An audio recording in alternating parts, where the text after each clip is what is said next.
এক সাহাবী বলল, নবী আমার ছেলে মিষ্টি খায়, বেশি মিষ্টি খায়, এত মিষ্টি কিনে দেওয়ার টাকা আমার নাই, আপনি ছেলের নসিহত করেন। বিশ্বনবী বললেন, বাবু তুমি কি বেশি মিষ্টি খাও? ছেলেটি বলল, জি নবী খাই। বিশ্বনবী বললেন, যাও আগামী সপ্তাহে তোমার বাবাকে নিয়ে আবার আমার কাছে এসো। বিশ্বনবী পরের সপ্তাহে ছেলেরে বললেন, ও ছেলে মিষ্টি বেশি খেও না, এত বেশি মিষ্টি খাওয়ার টাকা দেওয়ার টাকা তোমার বাবার নাই, কম কম খাবা, তাহলে তোমার বাবার উপর ihsan হবে। ছেলের বাবা বলল, নবী এই কথা তো গত সপ্তাহে বলতে পারতেন। বিশ্বনবী বললেন, কেমন করে বলি, কারণ আমি নবী তো মিষ্টি পছন্দ করি। এক সপ্তাহের ব্যবধানে নিজের অভ্যাসটাকে পাল্টালাম, মিষ্টি কম কম খাওয়া শুরু করলাম, আগে নিজে আমল করলাম, তারপরে তোমার ছেলেরে বললাম।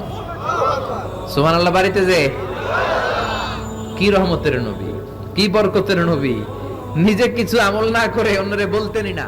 সুবহানাল্লাহ।